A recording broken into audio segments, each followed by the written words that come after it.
மகாபரிசுத்தமுள்ள நல்ல தகப்பனை ஸ்தோத்திரிக்கிறோம். ஆண்டவரே, நீர் எங்கள் மத்தியிலே சுவாமி எங்களோடு கூட நீர் இருக்கிறதற்காக ஸ்தோத்திரிக்கிறோம். அப்பா ஆண்டவரே, உடைய பிரசன்னம் எங்கள் மத்தியில் இருப்பதற்காக ஸ்தோத்திரம். ஆண்டவரே, இந்த வேலைகளை சுவாமி உடைய வார்த்தையை கேட்கும்படியாய் ஆண்டவரே, இந்த நேரத்திற்குள் நாங்கள் வந்திருக்கிறோம் சுவாமி. இந்த நேரத்தை நீர் பொருட்படுத்திக் கொள்ளுங்கள்.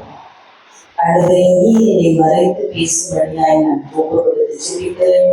ஆவியானவரை ஸ்தோத்திரம். இந்த நேரத்தில் அப்பா ஒரு மனதை கட்டளையிடுங்கப்பா. உங்களுடைய வார்த்தையை ஆண்டவரை கேட்கத்தக்கதாய் ஆண்டவரை அதை கேட்டு பலன் ஆண்டவரை கொடுக்கத்தக்கதாய் நல்ல விதமாய் ஆண்டவரை ஒவ்வொருவர் இதயத்தையும் நீ பார்க்கும்படி நாங்கள் ஜெபிக்கிறோம். ஆண்டவரை இத்தனை நாவிகளை இந்த நேரத்தில் அப்புறப்படுத்தி போடுங்கப்பா. தேவையில்லாத சிந்தனைகளை கொண்டு வருகிற நாவிகளை அப்புறப்படுத்தி போடுங்க. கர்த்தருடைய ஆவியானவர் ஒவ்வொருவரையும் இந்த வேலையிலே ஆண்டவரை நீ பொறுப்படுத்திக் கொள்ளும்படியாய் ஒவ்வொருவர் சிந்தனையும் நீ ஆளுகை செய்யும்படியாய் ஆண்டவரை ஒவ்வொருவருடைய செவிகளையும் உடைய வார்த்தைகளுக்கு நேராக திருப்பும்படியாய் உடைய நேச கரங்களுக்குள்ளே ஒப்பு கொடுக்கிறேன். ஆண்டவர் தடைகளை அப்புறப்படுத்துக. ஆவியானவர் பொறுப்படுத்திக் கொள்ளுங்க சுவாமி. என் கண்களை எண்ணி பெருமாகிய கர்த்தாவை என் வாயின் வார்த்தைகள் என் இருதயத்தின் தியானமும் உடைய சமூகத்தில் பிரீதியாக இருப்பதாக. ஆமென்.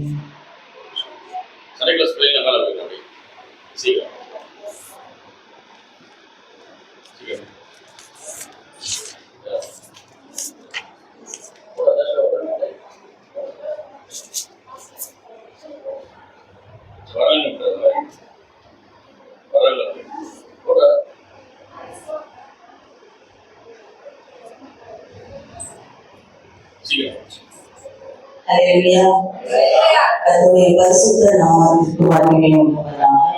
இந்த நாளிலும் கூட சபைக்கு கற்றுக் கொடுத்த வார்த்தை கர்த்தரை நாம் பின்பற்றுகிறவர்களாக இருக்க வேண்டும். இதற்காகவே அவர் நம்மை உலகத்தில் தெரிந்து கொண்டிருக்கின்றார். கிறிஸ்தவம் என்பது அது வெறும் அடையாளம் அல்ல. நம்ம போட்டு வைக்கிற நம்மளை பார்த்தாலே மற்றவங்களுக்கு தெரியும் நீங்களாம் கிறிஸ்தவர்களா என்று. கிறிஸ்தவம் என்பது வெறும் அடையாளத்தோடு விட்டு விடுவதல்ல, அந்த கிறிஸ்துவை நாம் பிரதிபலிக்கிறவர்களாய் மாற வேண்டும். இதற்காகவே அவர் நம்மை அழைத்திருக்கிறார். ஆண்டவர் இந்த உலகத்தை படைக்கும் பொழுது பூமி வானத்தையும் பூமியை படைச்சாரு. பூமியை படைக்கும் பொழுது இருள் என்ற ஒன்றை ஆண்டவர் தனியா படைச்சாரா? இல்ல. பூமியை படைக்கும் பொழுதே அந்த பூமியினுடைய நேச்சரே அதுக்குள்ள என்ன இருந்தது? இருள் இருந்தது. ஆண்டவர் என்ன செஞ்சாரு? அந்த இருளை போக்க வேண்டும் என்பதற்காக வெளிச்சம் உண்டாக கடவுள் என்று சொல்லி இருளையும் வெளிச்சத்தையும் ஆண்டவர் வெவ்வேறாக. ஆனா மனுஷனை படைக்கும் போது ஆண்டவர் வெளிச்சமாகவே படைத்தார். தன்னுடைய சாயலாகவும் அவர் தன்னுடைய ரூபத்தின் படியும் என்ன செய்கிறார்? வெளிச்சமாகவே படைக்கிறார். அப்ப மனிதன் எப்பொழுது வஞ்சிக்கப்பட்டானோ, ஆண்டவர் எதை வேண்டாம் என்று விளக்கினாரோ அந்த கனியை, அவன் நன்மை தீமை அறியத்தக்க கனியை உண்ணும் பொழுது அவருக்குள் இருள் உள்ளே என்ன செஞ்சது? போயிடுச்சு. இப்ப மனுஷன் ஆண்டவர் நல்லாதான் படைச்சாரு. ஆனா மனிதன் கர்த்தருடைய வார்த்தையை மீறும் போது என்னவாயிடுது? உள்ளுக்குள்ள இருள் வந்துடுது. இது ஆதாமை தொட்டு எல்லா மனிதர்களுக்குள்ளுமே இந்த இருள் என்ன செய்கிறது? பிரவேசிக்கின்றது. பிறக்கிற குழந்தையாக இருந்தாலும் சரி, எல்லாருக்குள்ளும் இந்த பாவம். அப்ப இந்த இருள் உள்ள போனதுனாலதான் ஆண்டவர் முதல்ல ஜீவ விருட்சத்தின் கனியை அந்த தோட்டத்துல வைக்கும் போது ஆண்டவர் அவனை நன்மையாய் அவனை வச்சிருந்தாரு. இந்த பழத்தாவை சாப்பிடட்டும் என்று சொல்லிதான் அதை வச்சிருந்தாரு. எப்ப இருள் உள்ள போச்சோ அந்த பழத்தை அவன் உண்ணக்கூடாது என்று சொல்லி என்ன செய்கிறார்? அதற்கு அவர் காவல் வைக்கின்றார். இன்னைக்கு ஆண்டவர் நமக்கு அந்த ஜீவ விருட்சத்தின் கனியை எப்படியாவது என் பிள்ளைகளுக்கு நான் அது நமக்காகத்தான் ஆண்டவர் படைச்சாரு. அதை கொடுப்பதற்கு தேவன் விரும்புகின்றார். அப்போ உள்ளுக்குள்ள இருக்கிற இருள் இப்ப என்ன ஆகணும்? அது வெளியே போகணும். நமக்குள் உள்ளே நுழைந்த இருள் வெளிச்சமாய் என்ன செய்ய வேண்டும்? மாற வேண்டும். அப்ப இந்த இருள் வெளிச்சமா மாற வேண்டும் என்றால் நாம் என்ன செய்ய வேண்டும்? 3 யோவான் 1:11 வசனத்தில் நம்மளுக்கு 3 யோவான் 1:11 நீ தீமையானதை பின்பற்றாமல் நன்மையானதை பின்பற்று. நன்மை செய்கிறவன் தேவனால் உண்டாயிருக்கிறான். சொல்றாரு, தீமையை பின்பற்றாமல் நன்மையை பின்பற்றுகிறவர்களாய் நாம் என்ன செய்ய வேண்டுமா? மாற வேண்டுமா? நன்மை என்பது என்ன? இந்த சத்திய வசனம் தான். ஒரு மனுஷன் நம்ம எப்படி வாழணும், எப்படி பேசணும், எப்படி யோசிக்க வேண்டும், நாம் எப்படி இருக்க வேண்டும் என்ற ஒரு வரையறையை கொடுத்திருக்கிற ஒரு சட்ட புஸ்தகம் நம்ம வேதம். இந்த வேதத்தை நம்ம கடைபிடித்தோம் என்றாலே அதுதான் நாம் அழைக்கப்பட்டிருக்கிறோம். இந்த நன்மையை நாம் பின்பற்றும் பொழுது தீமை என்ன செய்து நம்மளை விட்டு போகுது. நீங்க எத்தனை பேருக்கு அந்த அனுபவம் இருக்குன்னு எனக்கு எல்லாருமே வீட்டுல துவைக்கிறதுக்கு வாஷிங் மிஷின் தான் யூஸ் பண்றீங்க. முந்தையெல்லாம் பாத்தீங்கன்னா ஒரு துணியை ஒரு வாழையில ஒரு துணியை அலசும் பொழுது அது நல்ல தண்ணி எப்படி மாறிடுது? அழுத உடனே மாறிடுது. திரும்ப ஒரு 10 நிமிஷம் அந்த பைப்பை நீங்க திறந்து விட்டீங்கன்னு வைங்க, அந்த தண்ணியை நம்ம கீழே கொட்டாட்டாலும் ஒரு 10 நிமிஷம் கழிச்சு அந்த தண்ணி எப்படி இருக்கும்? அந்த அழுக்கெல்லாம் வெளியேறி வெளியேறி வெளியேறி வெளியேறி அந்த தண்ணி மீண்டும் தெளிந்து நன்றாக என்ன செய்யும்? மாற ஆரம்பிக்கும். அப்ப உள்ளுக்குள்ள நன்மை போக போக, வசனம் போக போக, அந்த வெளிச்சம் உள்ள போக போக போக நமக்குள் இருக்கக்கூடிய அந்த இருள் என்ன செய்ய ஆரம்பிச்சது? வெளியேற ஆரம்பிச்சது. ஒரு இடத்துல இருள் இருக்கு அப்படின்னா அந்த இருள போகிறதுக்கு ஒரே வழி என்னது? வெளிச்சத்தை உள்ள கொண்டு வந்தா போகும். இருள் ஆட்டோமேட்டிக்கா என்ன செஞ்சிடும்? வெளியேறிடும். அப்ப நாம வெளிச்சமாய், வசனம் சொல்லுகிறது, நீங்கள் இந்த உலகத்திற்கு வெளிச்சமாய் இருக்கிறீர்கள். ஆண்டவர் யாரோ ஒருத்தருக்கு கொடுத்த வாக்குத்தத்தம் அது அல்ல. ஆண்டவர் சொல்றாரு, தேவன் தன்னுடைய பிள்ளைகள் அத்தனை பேரையும் பார்த்து சொல்றாரு, நீங்க எல்லாரும் இந்த உலகத்திற்கு வெளிச்சமாக இருக்கிறீர்கள் என்று.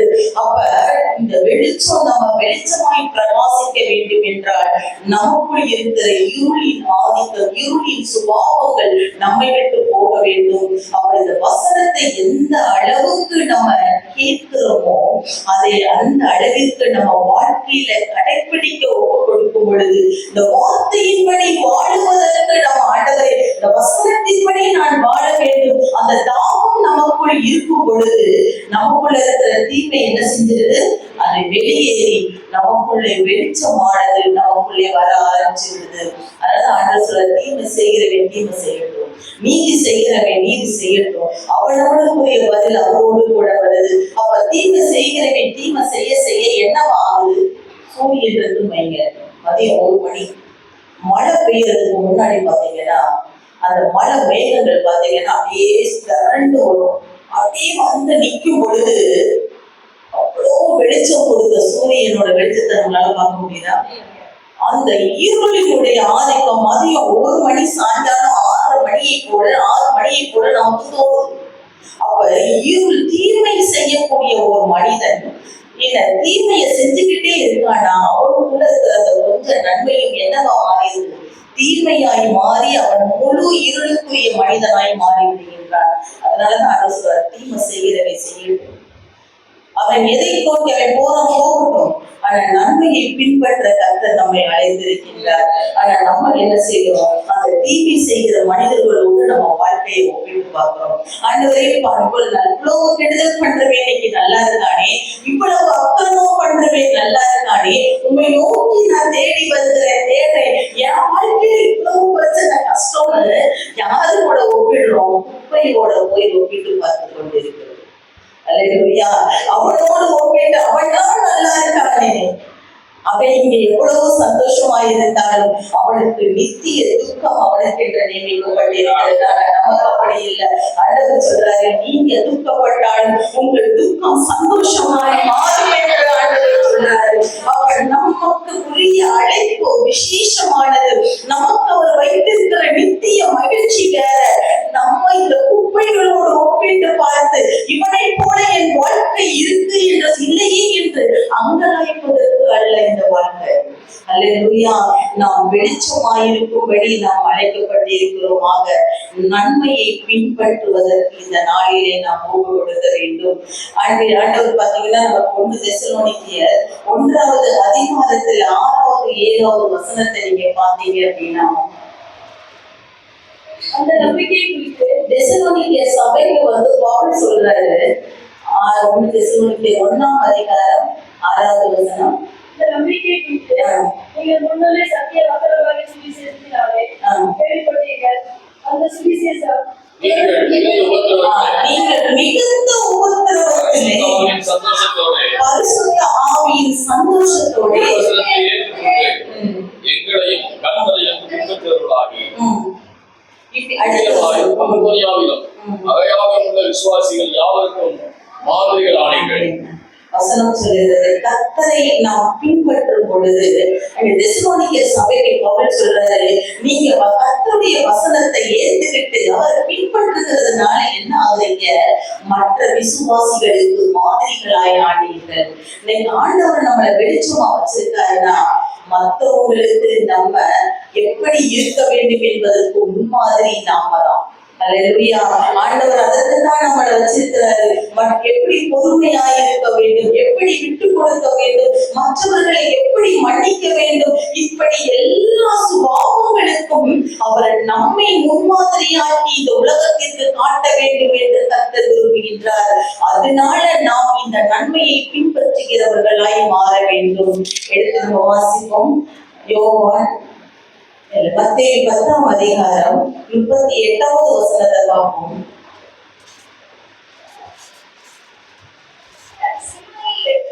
தன் சிலுவையை எடுத்துக்கொண்டு என்னை பின்பற்றாதவன் எனக்கு பாத்திரன் அல்ல.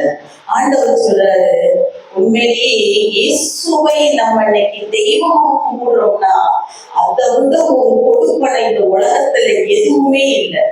அல்லேலூயா. ஏன்னா உலகம் முழுவதும் சுவிசேஷம் அறிவிக்கப்பட்டாலும் தேவன் தனக்கென்று யாரை தெரிந்து கொண்டிருக்கிறாரோ அவர்களை அல்லாமல் ஒருவரும் அவருடைய சட்டைகளின் நிழலுக்கு கீழே வர முடியாது. அல்லேலூயா. அல்லேலூயா. எவ்வளவு பெரிய பாக்கியம் தெரியுமா? ஒரு மனுஷனுக்கு 1 கோடி ரூபாய் ஒரு பிரைஸ் விழுந்துச்சுன்னா அதை விட அவனுக்கு ஒரு சந்தோஷம் எதுவும் இல்லைங்க.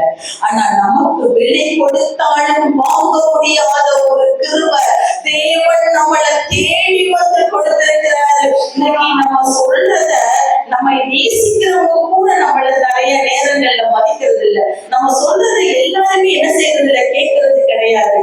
ஆனா ராஜாக்களை தள்ளி ராஜாக்களை ஏற்படுத்துகிற தேவன் நாம் கூப்பிடும் போது நம்முடைய சத்தத்திற்கு அவர் மறு உத்தரவு கொடுக்கிறாரு.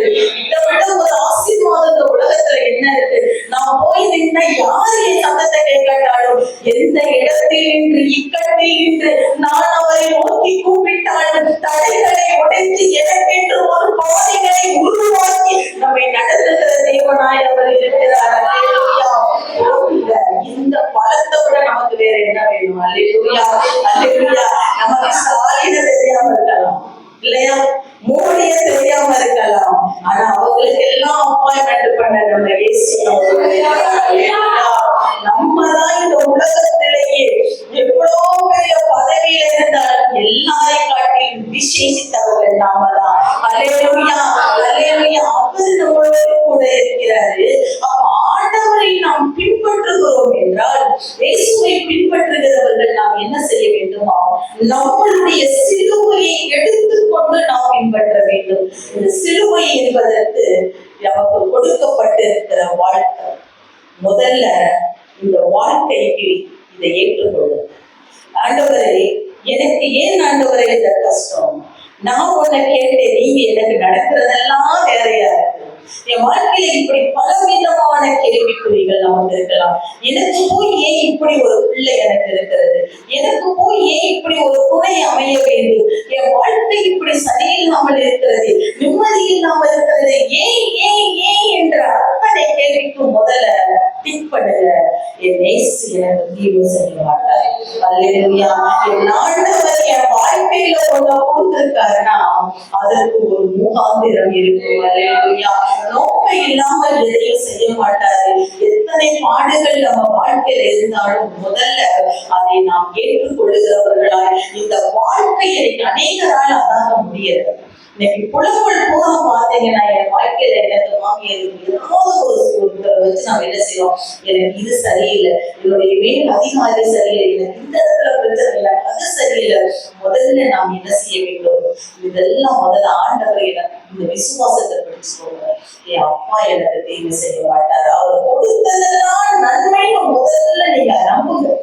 அதை நம்பும் பொழுது குறைகளும் நிறைவாய் அவர் கொள்வார். அல்லேலூயா. அதை நம்பணும் நம்ம. அப்ப இந்த வாழ்க்கையை முதல்ல நம்ம ஏற்றுக்கணும். ஏன் எனக்கு இது, இந்த கசப்பை முதல் தூக்கி எறிய வேண்டும். ஏன்னா எப்படிப்பட்ட வாழ்க்கையையும் எந்த கோணலையும் அவரால் சரி செய்யணும். ஒழுங்கின்மையான பூமியை சரிப்படுத்தி அதை நேர்த்தியாய் ஆக்கின தெய்வத்திற்கு நம்ம வாழ்க்கையின் ஒழுங்கின்மையை மாற்ற அவரால் முடியும்.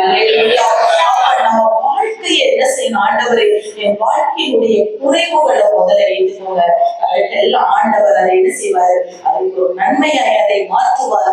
அந்த சிலுவையை எடுத்துக்கொண்டு இயேசுவை நாம் பின்பற்றுகிறவர்களாய் மாற வேண்டும். நிறைய பார்த்தா எனக்கு ஆண்டவர் செஞ்சா நான் தேடுறேன், நான் இதை கேட்டேன் கொடுக்கல, அதனால நான் அவ்வளவு நாள் ஜெபம் பண்ணவே இல்லை, எனக்கு ஆலயத்துக்கு போகவே பிடிப்பு இல்லை, என்ன ஆண்டவர் இது எனக்கு செய்யல, சோர்வு வருது, கேள்வி வருது. இல்ல, அப்பாவை நம்புங்க. கொல்லாத மனுஷனே நல்லது செய்யணும்னு நினைக்கிறானே, அவர் எனக்காக நமக்காய் ஜீவனை கொடுத்திருக்கிறாரு. முதல்ல அந்த நம்பிக்கை தாங்க அஸ்திவாரம். என் தகப்பன் என்னை கீழே தள்ளினாலும் அதற்கு ஒரு நோக்கம் இருக்கு. நான் விழுந்துட்டனே, காயமாயிடுச்சு, எல்லாம் நன்மை. இந்த வாயின் வார்த்தைகள் விசுவாசத்தை வாழ்க்கையில் அறிக்கை செய்து கொண்டே இருக்க வேண்டும். நம்ம அவரை பின்பற்ற வேண்டும். இயேசுவை பின்பற்றும் பொழுது என்னெல்லாம் நமக்கு நடக்கும். இந்த இயேசுவை நோக்கி நாம் இதுவரைக்கும் உலகத்துக்குள்ள இருந்தோம். இன்னைக்கு உலகத்தை விட்டு இயேசுவை நோக்கி நாம பார்க்க ஆரம்பிச்சிட்டோம். அப்ப இந்த வாழ்க்கை இயேசு அவர்தான் சர்வ வல்லமை உள்ளவர். அதனால நம்ம வாழ்க்கை எதுவா இருக்குமா, இல்ல, எல்லாமே இருக்கும். ஆனா முடிவு ஜெயமாவே எல்லா போராட்டங்களும் வரும். ஆனால் அது நம்மை மேற்கொள்ளாது. அல்லேலூயா. காரணம் அதுதான் ஜெயம் தரும் இயேசு. ஜெயம் கொடுக்கிறவர் கூட இருக்கிறாரு. இப்ப அந்த ஓட்டம், அவரை நோக்கி பின்பற்றுகிற இந்த ஓட்டம் தனி மனித ஓட்டம் அல்ல, அவர் நம்மை சுமந்து கொண்டு ஓடுகிற ஓட்டம். அல்லேலூயா. அல்லேலூயா. தனியாய் அல்ல, அத்தனையும் கடக்க தேவன் தன் பெலனை நமக்கு கொடுத்து நம்ம என்ன செய்கிறார், இதை ஓட பண்ணி கொண்டிருக்கிறார். அப்ப இயேசுவை நம்ம பின்பற்றும் பொழுது முதலாவது என்ன நடக்கும் என்றால், ஒரு இந்தில் இருந்து ஒரு ஜாதியிலிருந்து ஒருத்தர் ரட்சிக்கப்பட்டு இயேசுவை முதலாவது ஏற்றுக்கொள்றாங்கன்னா முதல்ல அவங்களுக்கு வருகிற போராட்டம் அந்த விக்கிரகத்தின் ஆவிகளினால் அவர்களுக்கு என்ன செய்யும், கண்டிப்பா போராட்டம் வரும். ஏன்னா இதுவரைக்கும் அவர்கள் எந்த அடிமைத்தனத்துல இருந்தாங்களோ அது என்ன செய்யும், பின்தொடர்கிறதாய் அது மாறும். நான் சென்னையில பிஎட் பண்ணும்போது பாத்தீங்கன்னா, நான் படிச்சது ஒரு கிராமின் காலேஜ். அங்க நிறைய சிலைகளாக இருக்கும். அப்ப அதுலயும் ஒரு ஹையர் செகண்டரி ஸ்கூலும் அந்த கல்லூரிக்குள்ள இருந்தது. அப்ப நாங்க ட்ரைனிங்காக நாங்க போயிருந்த போது வெள்ளிக்கிழமை பூஜை நடக்குது. அந்த சிலைகளுக்கு பிரேயர்ல பொம்பளை பிள்ளை சாமி ஆடுதுங்க ஒன்று. அப்ப அது ஒரு பிள்ளை விடாம ஆடுது, பாம்பை போல நெளிச்சுட்டு. எதை பார்த்துட்டு மிகுந்த மன வருத்தம். படிக்கும் போது ஹாஸ்டல்ல பிரேயர் வச்சு நடத்திக்கிட்டு இருக்கேன். கிட்டத்தட்ட 30 பிள்ளைகள் என்ன செய்கிறார்கள், அந்த பிரேயருக்கு வர்றாங்க. அப்ப அந்த பிள்ளை நெளிதல பார்த்துட்டு என்னால அந்த வேதனையை தாங்கவே முடியல. அந்த பிள்ளை ஃபர்ஸ்ட் 4th கிளாஸ் கிளாஸ்க்கு கூட்டிட்டு போறாங்க. ஏன்னா யாராலையும் கண்ட்ரோல் பண்ணவே முடியல. நான் மட்டும் என்ன செஞ்சேன், அந்த பிள்ளையை பின்தொடர்ந்து பின்னாடியே போக ஆரம்பிச்சேன். போயிட்டு அந்த பிள்ளை வகுப்பறைக்கு வெளியில அந்த பிள்ளை நின்று அப்படி விழிச்சுக்கிட்டே இருக்கு. அப்ப நான் அந்த பிள்ளை தலையில என்ன செஞ்சேன், கை வைத்து தைரியமா நான் ஜெபிக்க ஆரம்பிச்சேன். என்ன அப்படி ஜெபிச்ச ஒரு 1-2 நிமிஷத்துலயே அந்த பிள்ளை மயங்கி கீழே விழுந்துருச்சு. அப்ப விழுகவும் நான் உடனே கிளாஸ் போயிட்டேன். அவ்வளவுதான், ஒரு பாரம், அதனால நான் போனேன். ஆனா என்னையும் ஒரு பிள்ளை பின்தொடர்ந்துச்சுன்னு எனக்கு தெரியாது. இப்ப என்னையும் என் கூடயே வந்து இன்னொரு வேற டிபார்ட்மெண்ட் போய் என் கூட வந்தது என்ன பண்ணுச்சு, என்னை தனியா என்னை பார்த்து உங்ககிட்ட கொஞ்சம் பேசணும் அப்படின்னு. சரி வா அப்படின்னு சொல்லிட்டு நான் அந்த பிள்ளைங்க தனியா உட்காரவும் அந்த பிள்ளை கேட்டுச்சு. அந்த பிள்ளைக்குள்ள வந்தது எங்க சாமி. எங்க சாமி உள்ள இறங்கி இருந்துச்சு. நீ கைச்சு நீ ஏதோ சொல்லி இது பண்ண, அது ஏன் போச்சு, அது சாமி இல்ல அப்படின்னு கேட்கும் பொழுது அப்ப அந்த பிள்ளைக்கு நான் சுவிசேஷத்தை ஆரம்பிச்சேன். அப்ப இயேசுவை பற்றிய சுவிசேஷத்தை அறிவிச்சுட்டு, இந்த மாதிரி என் ரூம்ல பிரேயர் நடக்குது, இதுக்கு என்ன செஞ்சது, நீ வந்து அட்டன் பண்ண வா அப்படின்னு கூப்பிட்டேன். அந்த பிள்ளையும் அதை சந்தோஷமா ஏற்றுக்கிட்டு நான் வர்றேன். ஏன்னா நேரில் அது பார்த்துச்சா, நான் வர்றேன் போயிட்டா வந்து பிரேயர்லாம் அட்டன் பண்ணிட்டு போயிடுச்சு. மறுநாள் காலையில எந்திரிச்ச உடனே என் ரூம் வந்துச்சு. அப்ப என்ன அப்படின்னு கேட்கும் போது அந்த சொல்லிச்சு, இனிமே ஒரு பிரேயர் மீட்டிங்குள்ள நான் வர மாட்டேன். ஏன், நேற்று நைட்டு கனவுல எங்க சாமி தலையில உருவமா கட்டிக்கிட்டு கையில ஒரு சவுண்டை வச்சுக்கிட்டு என்ன அடி அடி நடிச்சு, என்ன போயிருவியா என்ன அடிக்குது, நான் வரமாட்டேன். அப்ப எனக்கு அந்த அனுபவம் இல்லை, அதை சொல்லவும் எனக்கு கற்றுக் கொடுக்கவும் இல்லை. வாலிப வயது 21 வயது. அப்ப நான் அறிந்து கொண்டேன். இப்ப அது நமக்கு தெரியுது. ஒரு ஆளு கிறிஸ்துவுக்குள் இது எதற்கு நான் சொல்லுகிறேன் என்றால், ஒருத்தவங்க இயேசுவை தேடி ஒருத்தவங்க வராங்கன்னா அவர்கள் வெள்ளப்படுகிற வரைக்கும் அவர்களை நாம் சுதந்திரத்தாக வேண்டும். பின்தொடர்கிற இந்த விக்கிரகங்களினால் அவர்கள் என்ன செய்யக்கூடாது, போயிடக்கூடாது. அதற்காக இதை நான் சொல்றேன். பின்தொடர்ந்து அப்ப கர்த்தரை நோக்கி நாம் முன்னுக்கும் பொழுது இந்த போராட்டங்கள் எல்லாம் நமக்கு என்ன செய்யும் போகும். அடுத்து வந்து பாத்தீங்கன்னா இன்னொரு எது பின்தொடரும் என்றால், எந்த பாவத்தை வேண்டான்னு விட்டுட்டு இந்த இயேசுதான் வேணும்னு நம்ம வரோமோ, அந்த பாவம் அவ்வளவு சீக்கிரம் நம்மளை என்ன செய்யறது விடாது. பாவம் நம்மளை துரத்தும், பாவம் நம்மளை பின்தொடர்ந்து கொண்டே இருக்கும். நம்ம பவுல் சொல்றாரு, ரொம்ப அழகா சொல்றாரு. முதல்ல பார்க்கலாம், ரோமர் 7ஆம் அதிகாரம் 19வது வசனம். ஆதலால் நான் விரும்புகிற நன்மையை செய்யாமல் விரும்பாத தீமையை செய்கிறேன். நன்மை செய்யணும்னு நினைக்கிறார் பவுல் சொல்றாரு, நல்லது செய்யணும்னு நினைக்கிறேன். ஆனா எனக்குள்ள இருக்கிறது தீமை. நான் என்ன செய்யறேன், விரும்பல தீமைய, நான் செய்யறது தீமைய. அப்ப இன்னைக்கு நம்மளும் அப்படிதான், தப்பு பண்ணக்கூடாது. ஒவ்வொரு விஷயத்திலையும் ஒரு முடிவு எடுக்கிறோம். ரொம்ப செல்போன் பார்க்க கூடாது, ஒரு முடிவு எடுக்கிறோம் இல்லையா? இந்த மாதிரி எந்த விளைவிய ஒவ்வொருத்தருக்கும் விளைவினங்கள் மாறும். இந்த செய்யக்கூடாது, என்னெல்லாம் பண்ணக்கூடாதுன்னு ஒரு முடிவு எடுப்போம். ஆனா அந்த முடிவுல நினைக்க முடியுதா, உடனே ஜெயிச்சிடறோமா? இல்ல. ஆனா திரும்ப திரும்ப தவறு பண்ணிட்டு திரும்ப ஞாயிற்றுக்கிழமை ஆண்டோட வந்து பாவம் பண்ணி என்ன செஞ்சிடும், கரெக்டா கேட்கிறோம், அப்பா என்னால இது முடியல. அப்ப திரும்ப நாம் என்ன செய்கிறோம், நம்ம வாழ்க்கையில பாவத்தை செய்து கொண்டே இருப்போம். நீங்க பாருங்க, பொறுமையா இருப்போம் முடிவு நீங்க எடுங்களேன். அதுக்கப்புறம் தான் அந்த பொறுமையை சோதிக்கிற மாதிரியே வீட்டுக்குள்ள பிரச்சனை இல்லையா? பொறுமையை என்ன சொல்றோம், இனிமே பொறுமையா இருக்கணும்னு தான் நினைச்சிருப்போம். ஆனா அந்த பொறுமையை என்ன செஞ்சிருவோம், அதை விட்டுருவோம், அதை மீறி கோவப்பட்டுருவோம். ஆனா நான் என்ன சொல்றேன், எத்தனை முறை விழுந்தாலும் சரி, விழுவதை குறித்து கவலைப்படாதீங்க, எழுவதை குறித்து யோசிங்க. விழுந்த செகண்ட் ஐயோ விழுந்துட்டமே அப்படி சோதனை கிடக்காதீங்க. விழுந்துட்டா அடுத்து எப்ப எதிர்க்கிறது உடனே எழுவதை குறித்து நீங்க என்ன செய்ய போராட வேண்டும். ஏன்னா பாவத்திற்கு எதிராய் போராடுகிற போராடிதாங்க கிறிஸ்தவம்.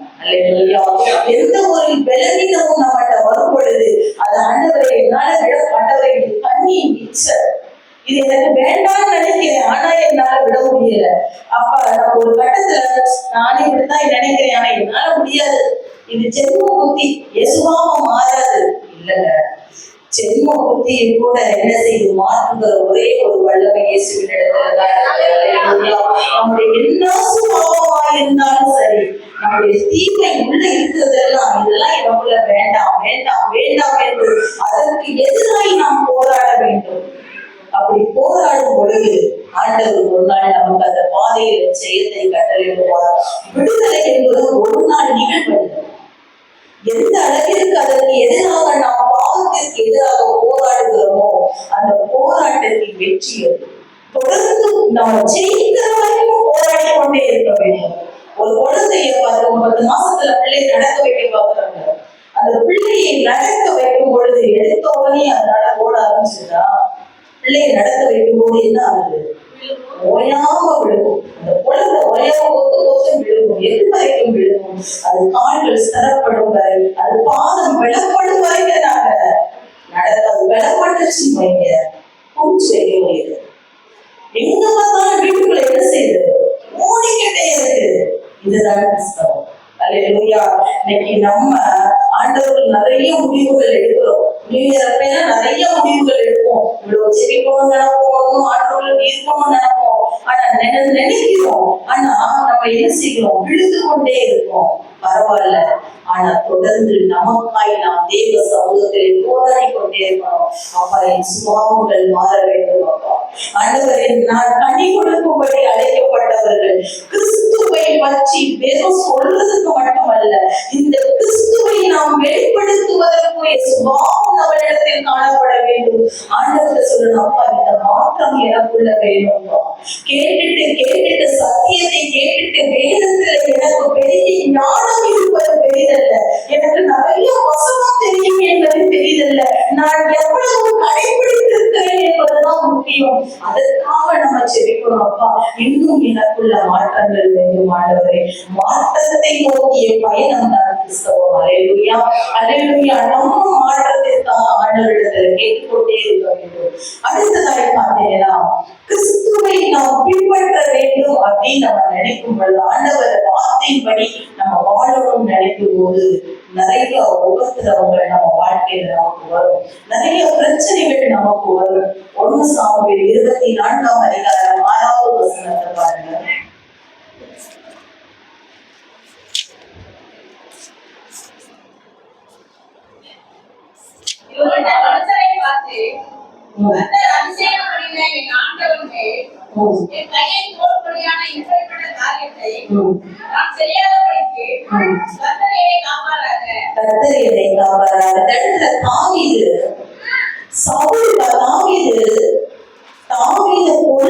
கொல்றதுக்கு எந்த ஒரு முகாந்திரமுமே கிடையாது.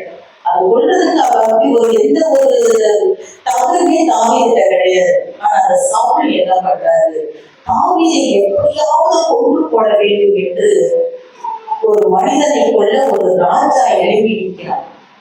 ஆனா இந்த தாவீது கையில எத்தனையோ ஒரு ஆண்டவர் என்ன செய்யறாரு, சவுல ஒப்பு கொடுக்கிறாரு. ஆனா அவன் இருதயத்துல பயந்து ஒரு விண்ணப்பத்தை பண்றான், ஆண்டவரே நீர் அபிஷேகம் பண்ணின ஆண்டவர் மேல் என் கையை போடும்படியான இந்த காரியத்தை நான் செய்யாதபடிக்கு கர்த்தாவே என்னை காத்துக் கொள்ளுங்கள் என்று வேண்டுகிறார். பயம், தாவீதுக்குள்ள ஒரு பயம் ஏற்படுது. காரணம் என்ன, இந்த சவுல கொல்லாத தாவீது விட்டதுக்கு காரணம் என்னன்னா, சவுலை ராஜாவாக தேர்ந்தெடுத்தது ஒரு மனிதன் அல்ல. யார் தேர்ந்தெடுக்கிறார், தேவன் தேர்ந்தெடுக்கிறார். சகல இஸ்ரவேல் கோத்திரத்துக்குள்ளேயும் ஒரு மனுஷனை தனக்கின் தேவன் தான் என்ன செய்யறார், ராஜாவா சவுலை தேர்ந்தெடுக்கிறார். அந்த அபிஷேகத்தை அவன் மேல் அவர்தான் வைக்கிறாரு. அதனால சவுல ஆண்டவர் தேர்ந்தெடுத்ததுனால ஆண்டவரை அவள் மதிக்கிறான், ஆண்டவரை கனப்படுத்துறாள். நீங்க தேர்ந்தெடுத்த ஒரு ஆளு, நீங்க அபிஷேகம் பண்ணின ஒரு ஆளு, அதனால அவன் எத்தனை பிறந்தநாள் உள்ள பார்த்தாள். ஆண்டவரை அவன் மேல நான் கை நீட்ட மாட்டேன், அவன் மேல நான் கை நீட்டினா அது உண்மை எதிர்ப்பதாக அது மாறிவிடும். கர்த்தருக்கு பயப்படுகிறான். அப்ப கர்த்தருக்கு பயந்த ஒரு காரியத்தினால இப்ப இந்த சவுல் பாத்தீங்கன்னா தாவீது சொல்றாரு, ஆண்டவர் ஒப்பு கொடுத்தாரு, ஆனா நான் உன்னை என்ன செய்யல, கொல்லல அப்படின்னு சொன்னதுனால சவுல் உடனே திருந்திட்டாரா? இல்லையே, திருந்தல. அப்ப கர்த்தருடைய வசனத்தின்படி நான் வாழணும்னு நான் நினைக்கும் பொழுது நமக்கு உபத்திரவங்கள் வரும். ஆனா அது நம்மை மேற்கொள்ளாது என்பதற்கு இந்த தாவீதின் கதை நமக்கு ஒரு சாட்சியாயிருக்கு. சவுல் எவ்வளவு தொடர்ந்தாலும் முடிவு பாருங்க. சவுல் கையில தாவீது ஆண்டவருக்கு கொடுத்தாரா? இல்ல. இந்த சவுலின் முடிவுதான் மோசமான ஒரு முடிவாய் மாறி போச்சு. ஆக கர்த்தரை நாம் என்ன செய்ய வேண்டும்? முழுமையாய் அவரை நான் நம்பும் போது, அவரை பின்பற்றும் பொழுது நம்ம வாழ்க்கையில பாடுகள் எல்லாமே நம்ம வாழ்க்கையில வரும். அப்படி பாடுகள் வந்தாலும் கர்த்தருடைய வசனத்துக்காக நாம் நிற்கும் பொழுது நாம் செய்ய கொடுக்கிறவர்களாய் நாம் மாறுவோம். அல்லேலூயா, அல்லேலூயா. மூன்றாவது பாத்தீங்கன்னா, நம்ம ஆண்டவரை பின்பற்றும் பொழுது முதலாவது சொன்னேன், நம்ம அடிமை தனத்தை பாத்தீங்கன்னா இஸ்ரவேல் ஜனங்கள் அதை எகிப்தை விட்டு வெளியேறி செங்கடலுக்குள்ள நிற்கிறாங்க. ஆனா அடிமைத்தனம் உங்களை பின்தொடர்ந்துச்சா இல்லையா? உடனே பார்வோன் தன் சேனைகளை கூட்டிக்கிட்டு எப்படியாவது இவங்களை என்ன செய்யணும், அவங்கள திரும்பவும் அவங்களை கொண்டு போயிடணும்னு சொல்லிட்டு பார்வோனின் சேனை அந்த அடிமைத்தனம் அவங்களை பின்தொடருது. ஆனா தேவன் என்ன செய்கிறார்? அந்த இடத்துல ஒரு ஜெயத்தை தன் ஜனங்களுக்கு கொடுக்கின்றார். நம்ம வாழ்க்கையிலும் அடிமை எது நம்மை அடிமைப்படுத்திச்சோ அது நம்மை பின்தொடரும். ஆனா கர்த்தரை பின்பற்றுவதில் நாம் உறுதியாயிருப்போம் என்றால் அந்த அடிமைத்தனத்தை தேவன் தோற்கடிக்கப்படுகிறார் நம்ம வாழ்க்கையில. அல்லேலூயா. பாவத்தை ஜெயிக்கிறவர்களாய் அதை மேற்கொள்ளுகிறவர்களாய் கர்த்தர் நம்மை மாற்றுகின்றார். இரண்டாவது பார்த்தோம், கர்த்தரை பின்பற்றும் பொழுது அந்த வார்த்தைக்கு நம்ம கீழ்ப்படியும் பொழுது நமக்கு விரோதமாக மனிதர்கள் எழுப்பலாம், அதிகாரங்கள் எழுப்பலாம். வசனத்தின்படி நம்ம இருப்போம். நம்ம வேலை செய்த இடத்துல நம்ம மேல் அதிகாரிகள் நமக்கு விரோதமா எழுப்பலாம். எந்த இடத்திலும் வசனத்தின்படி வாழ ஆரம்பித்தோம் என்றால் எவ்வளவு எதிரிகள் 1000 10,000 பேர் நமக்கு விரோதமாய் எழுப்பி நின்றால் அது நம்ம விழுகாத அளவிற்கு அவர் நம்மை பாதுகாக்கிற தேவனாக இருக்கிறார். அல்லேலூயா, அல்லேலூயா. எனக்கு என்னுடைய பணித்தளத்தில் பார்த்தீங்கன்னா ஒரு சகோதரன் உண்டு. அங்க இருக்கக்கூடிய மேல் அதிகாரிகள் நிறைய என்ன செய்யறாங்க, சில பிரச்சனை சில காரியங்களை நிறைய என்ன செய்கிறார்கள் கொண்டு வராங்க, சில பாடுள்ள காரியங்களை. இவர் என்ன செய்வார்? இவர் ஒரு தேவ மனுஷன், ஒரு மாஸ்டரோட பையன். பாத்தீங்கன்னா அந்த நீதிக்காக அவ்வளவு கொடுப்பாரு அந்த மேல் அதிகாரிகள் கிட்ட. நீங்க இப்படி சொல்றது தப்பு, நீங்க இப்படி சொல்றது தப்பு அப்படின்னு சொல்லிட்டு கொடுப்பாரு. அப்ப நான் அவர்கிட்ட சொல்லுவேன், ஏன் இதெல்லாம் நீங்க இப்படி பேசுறீங்க, பேசாதீங்க அப்படின்ட்டு. நான் நீதியை என்ன செய்யறேன், தப்பா தட்டி கேட்கிறேன், நீங்க யாருமே பேச மாட்டீங்க, நான் தான் கேட்கிறேன் அப்படின்ட்டு. இப்படி அவர் அவங்களோடு கூட எதிர்த்து போராட நிறைய பிரச்சனைகள் அவருக்கு வர ஆரம்பித்தது. இந்த மே மாதத்துல ஒரு நாள் அவரோடு பேசும்படியா எங்களுக்கு நேரம் கிடைச்சிச்சு. சொன்னேன், வசனம் நமக்கு என்ன கற்றுக் கொடுக்கிறது? யாரு நமக்கு எதிராக வந்தாலும் போராடுன்னு வசனம் சொல்றாரு. அதுவும் உங்களுடைய மேல் அதிகாரிகள் நமக்கு என்ன சொன்னாலும் கீழ்ப்படின்னு தான் வசனம் இருக்கு. முதல்ல அந்த வசனத்துக்கு நம்ம ஒபே பண்ணணும். மேல இருக்கிறவங்க சொன்னா அது நல்லதோ கெட்டதோ அதை இதை செய்யின்னு சொன்னா நம்ம என்ன செய்யணும்? அது கஷ்டமாயிருந்தாலும் பாடாயிருந்தாலும் முதல்ல வசனத்துக்கு ஒபே பண்ணணும், முதல்ல கீழ்ப்படிணும்.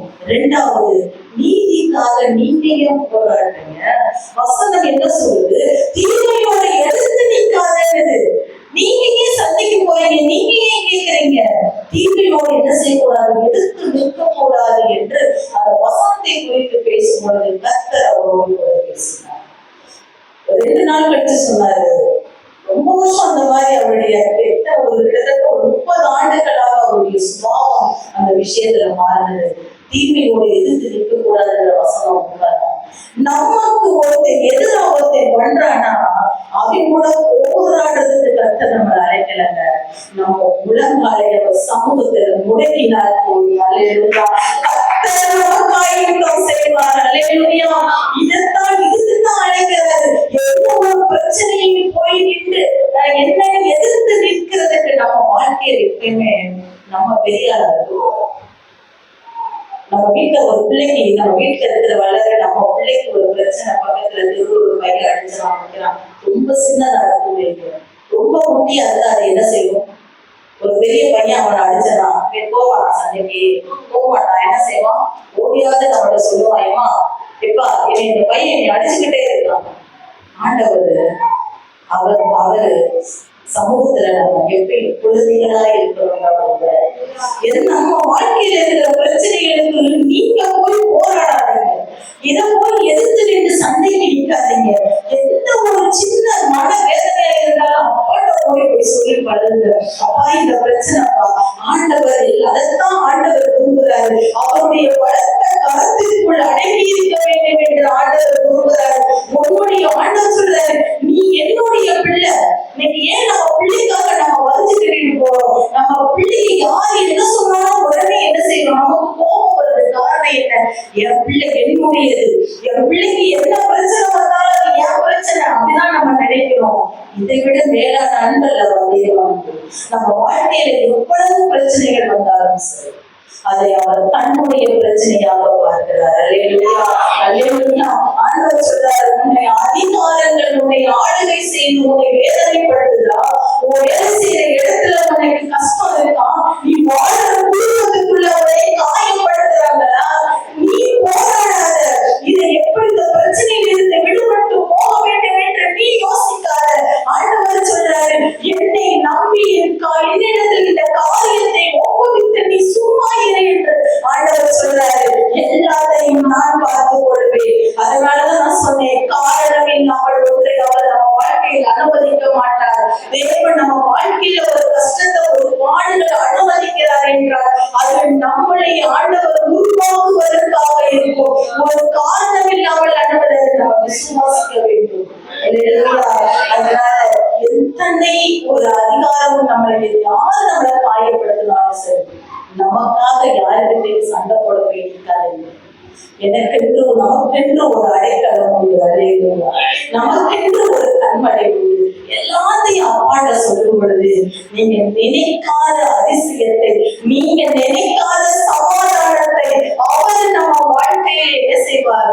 கட்டளையிடுவார். கர்த்தர் விசுவாசிய எல்லாத்தையும் அப்பாட்ட சொல்லிட்டு அவர் பார்த்துக்குவாரு. வடிக்கிற கண்ணீரை கூட அடுத்தவங்களோட சொல்லி குழம்பி வடிக்காதீங்க. வேஸ்ட். கவலைப்படாதட்டு போயிடுவாங்க. ஆனா தகவல் அப்படி அல்ல. வடிக்கிற ஒவ்வொரு சொத்து கண்ணீரையும் துருத்திகளை சேர்த்து வைத்து நாமே அந்த பிரச்சனையை மறந்து போனால் கூட என் பிள்ளை ஒரு நாள் என் சமூகத்தில் இந்த கண்ணீரை வடித்தது, இந்த கண்ணீருக்கு நான் பதில் சொல்ல வேண்டும் என்று நம்மை நினைவாயிருக்கிறவர். அல்லேலூயா. அப்படிப்பட்ட ஒரு தெய்வத்தை நாம் ஆராதிக்கிறோம். அதனால வாழ்க்கையில தீமையோட எதிர்த்து நிற்காதீங்க. ஏன்னா இதெல்லாம் வசனம். இதை பின்பற்றுகிறவர்களாய் மாற வேண்டும். மூன்றாவது, கர்த்தரை பின்பற்றும் பொழுது நமக்கு என்ன நடக்கும் அப்படின்னு பார்த்தீங்கன்னா, சத்துருவானவர் நம்மளோடு கூட போராடுவார். ஏன்னா அவருடைய ஆதிக்கத்துல இருந்த நம்மளதான் ஆண்டவர் என்ன செய்கிறாரு? இருளின் ஆதிக்கத்தில் இருந்த நம்மளை அவர் வெளிச்சமாய் மாற்றும்படி நம்மளை தேடி நம்மளை அழைச்சிட்டு வந்துட்டாரு. அந்த அந்தகாரத்தின் இருளில் இருந்து ஆச்சரியமான ஒளியிடத்திற்கு இப்ப நம்ம வந்துட்டோம். அதுவரைக்கும் அவனுடையவர்களாய் இருந்தோம். இப்ப தேவனுடையவர்களாய் நம்ம மாறி இருக்கோம். அவ்வளவு சீக்கிரம் நம்மளை விட்டுருவான்னு நினைக்கிறீங்களா? மாட்டான். பிசாசினுடைய எண்ணம் என்ன? ஏன் நம்ம கூட பாவத்தை வச்சு போராடிக்கிட்டே இருக்கான்? ஏன் நம்ம இன்னும் நம்மளோட போராட்டம் வருதுன்னா அவனுடைய நோக்கம் என்ன? எப்படியாவது இந்த கிறிஸ்துவை இவன் ஏற்றுக்கொண்ட மறுதளிக்க வேண்டும், இந்த இயேசுவை பின்பற்றாதபடிக்கு இந்த வழியில திரும்பிட வேண்டும். இதற்காக தான் போராடுறான். நம்ம என்ன செய்யறோம்? இதை நாம் கர்த்தரிடத்தில் சொல்லணும். ஒரு நாளும் விட்டு நான் என்ன செஞ்சிடக்கூடாது. எவ்வளவு பாடுகள் வந்தாலும் நாம் விட்டு போய்விடக் கூடாது. யோபுவை நாம் எடுத்துக்கொண்டோம் என்றால் யோபுக்கு வந்த பிரச்சனை எல்லாருக்கும் அந்த கதை தெரியும். பிசாசு போய் கேட்கிற பிசாசோட நோக்கம் என்ன? யோபுவை அழகச்சு பார்க்கணுன்றது பிசாசோட நோக்கமா? இல்லை, யோபுவை ஆண்டவர் உயர்த்தி வச்சிருக்கிறாரு, அவனை ஒரு ரொம்ப அவனை வந்து கீழ்த்தரமா அவனை ஆக்கணுன்றது பிசாசோட நோக்கமா? அதெல்லாம் கிடையாது. அவனுக்கு ஒரே நோக்கம் தான், தேவனை இவன் தூசிக்க வேண்டும், தேவனை இவன் விட்டுவிட வேண்டும். இது மட்டும்தான் அவனுடைய நோக்கம். இதுதான் எல்லாருமே அவன் வைத்திருக்கிற நோக்கம். என் ஆத்மா கிறிஸ்துவுக்குள் போகிறது. இது என்ன செய்யக்கூடாது? வளரக்கூடாது. இதற்காக போற. அதனால வசனம் சொல்லுது, விசுவாசத்துக்கு இடம் கொடுக்காத. பிசாசுக்கு இடம் கொடுக்காதே என்று கூறுகின்றது. அப்ப இந்த யோபு பார்த்தீங்கன்னா அவ்வளவு துன்பத்தை பார்க்கிறான், சகலத்தையும் இழக்கிறான், பிள்ளைகளை இழக்கிறான், சொத்துக்களை இழக்கிறான், தன் சரீரத்தின் சுகத்தை இழக்கிறான். அவனுடைய பாத்தீங்கன்னா அவன் அதுவரைக்கும் ஒரு அதிகாரத்துல புலம்புவாரு, யாரெல்லாம் என்னை எப்படியெல்லாம் மதிச்சானோ இப்ப என்னை பார்த்து பரியாசம் பண்ணிட்டு போறான். அப்படிப்பட்ட ஒரு அவமான ஒரு வாழ்க்கை, வேதனையான வாழ்க்கை, கண்ணீரின் வாழ்க்கை. ஆனா அத்தனையிலையும் கூட நம்ம யோபுவை பார்த்தோம்னா உண்மையிலேயே இந்த வசனத்தை கூட நம்ம பார்க்கலாம். யோபு 13ஆம் அதிகாரம் 15வது வசனத்தை பார்ப்போம். அவர் என்னை கொன்று போட்டாலும் அவர் மேல் நம்பிக்கையாயிருப்பேன். பாத்தீங்கன்னா பாடு 1 2 இல்ல, பாடு அவ்வளவு கஷ்டம், வேதனைக்கு சொல்லுவாங்க, அடி மேல அடின்னு சொல்ற மாதிரி தொடர்ந்து பிள்ளைகளை இழந்த, சொத்துக்களை அவ்வளவு வேதனை வேதனை வேதனை வேதனை இந்த யோபுடைய வாழ்க்கை. ஆனா யோபு சொல்றாரு, மனைவி கூட சொல்றா, எப்பா இந்த நேரத்திலேயுமா உன் தேவனை தூசிச்சு செத்து போயிடுன்றா. ஆனா யோபு சொல்றாரு, அவர் கையில தான் நன்மையை பெற்றோம், தீமையை நம்ம பெற வேண்டாமா. அதுல என்ன அர்த்தம் அப்படின்னா, யோபு சொல்றாரு, என்னை கொண்டாலும் சரி நான் எதை விட மாட்டேன், அவர் மேல இருக்கிற நம்பிக்கையை விட மாட்டேன். அப்ப சத்துரு எவ்வளவு பிரச்சனைகளை நம்ம வாழ்க்கையில கொண்டு வந்தாலும் நாம் ஜெயிக்க வேண்டும் என்றால் நம்மிடத்தில் இருக்க வேண்டிய கேடகம் விசுவாசம். எப்பயும் விசுவாச கேடகத்தை நீங்க கீழே போட்டுட்டீங்கன்னா போட்டுருவீங்க. விசுவாசத்தை புடிச்சுக்கிட்டு இல்லைங்க, வியாதி வந்தாலும் சரி, இந்த வியாதி என் சரீரத்துக்குள்ள வந்துடுச்சு, ஆனா அந்த வியாதி என்னை மேற்கொள்ளாது. இதை வாழ்க்கையிடுங்க, நான் சொல்றேன், யாருக்கு உங்களை மேற்கொள்ளாது. அல்லேலூயா. வரலாம், சுகர் உள்ள வரலாம், பிரஷர் வரல, என்னென்ன வியாதி டாக்டர் சொல்லுவோம், அந்த வியாதி எல்லாம் கேட்டு நமக்கே சொல்லுவாங்க, இனி நீங்க அவ்வளவுதான், நடக்க கூடாது, என்ன ரொம்ப நாள் நீங்க என்னென்னமோ நம்மளை பத்தி சொல்லலாம். நமக்கு நம்மளுடைய சரீரத்திற்கு எல்லாத்திற்கும் அவரை அதிகாரி, நமக்கு ஒரு பரிகாரி உண்டு. அல்லேலூயா. வியாதி வந்து முடியாத டாக்டர் சொன்னாலும் சொல்லணும், இல்ல இது என்னை மேற்கொள்ளாது. உள்ள வியாதி வரலாம், கிறிஸ்தவனுக்கு வியாதி வரலாமா? வரலாம்ல, வரலாம், வியாதி வரலாம். ஏன்னா எலிசாவுக்கு பாத்தீங்கன்னா தீர்க்கதரிசி தான், எலிசா தீர்க்கதரிசி தான். எலிசாவுடைய சடலத்தின் மேல, எலும்புகள் மேல செத்த ஒரு மனுஷனை போட்ட உடனே அவன் என்ன செஞ்சான்? உயிரோடு இருந்தான். ஆனா அதே எலிசா எப்படி மறித்தார் என்ற வேதம் சொல்கிறது. மரணத்திற்கு ஏற்பாட வியாதி அவருக்கு இருந்தது. வரலாம், வியாதி நமக்குள்ள வரலாம், ஆனா அது நம்மளை மேற்கொள்ளாது. அது விசுவாசம். நம்ம வாழ்க்கைக்குள்ள கவலையும் கண்ணீருமான பாதைகள் வரலாம், விசுவாசத்தை முடிச்சுக்கணும். இதோட என் வாழ்க்கை முடிஞ்சு போகாது, அவர் எனக்கு நன்மை செய்வார், இயேசு எனக்கு நன்மை செய்வார், இது நன்மைதான், நன்மைக்கு நன்மைக்கு எந்த பாதையை நீங்கள் ஒருவர் நடந்து போனாலும் சரி, இது நன்மைக்கு காரணம் என்னோடு இருக்கிற என் ஆண்டவர், எனக்காக ஜீவனை கொடுத்த ஆண்டவர், என்னை அளவைத்து பார்ப்பதற்காக அல்ல, அவர் என்னை நடத்துவதற்கு ஒரு நோக்கம் உண்டு. இந்த விசுவாசம் தான். இந்த கேடகத்தை கையில எப்பயும் பிடிச்சுக்கோங்க, இந்த வாழ்க்கையை ஜெயிச்சிடலாம். அல்லேலூயா, அல்லேலூயா. இந்த ஒண்ணு போதும், என்ன நடந்தாலும் சரி, எவ்வளவு வேதனைகள் இருந்தாலும் சரி, ஆண்டவரை பிடித்துக் கொள்வோம். நம்ம கிறிஸ்துவை பின்பற்றுகிறவர்களாய் நாம் மாற வேண்டும். அல்லேலூயா. இந்த நாளிலே நாம் ஒப்பு கொடுப்போம். ஆண்டவரை, அவரை நாம் பின்பற்றும் போது மனிதர்கள் வழியாக, சத்துரு வழியாக எத்தனை பாடுகள் நம்ம வாழ்க்கைக்குள் வந்தாலும் பின்பற்றுவது காளையை போல உத்தமமாய் நாம் இருக்க வேண்டும். சூழ்நிலையை பார்க்காதீங்க, சூழ்நிலையை பார்க்கும் பொழுது ஐயோ இது எப்படியாகும், எவ்வளவு சூழ்நிலை மோசமாயிருந்தாலும் அழைத்தவரை பாருங்க, அவருடைய கரம் ஆசீர்வதிக்கிற கரம் என்று பாருங்க. ஆண்டவர் இல்லாத இருப்பதை போல அழைக்கிற தேவன், அவரை நம்புங்க. அவரால் எல்லாம் போதும். சூழ்நிலை நமக்கு மோசமா தெரியும், இந்த சூழ்நிலையில ஐயோ இது எப்படி ஆகும் என்று. ஆனா சூழ்நிலையை பார்க்க விழுந்துருவோம், சூழ்நிலையை பார்க்காதீங்க. அந்த சூழ்நிலையை மாற்ற என் இயேசுவால் முடியும் என்று நம்புங்க.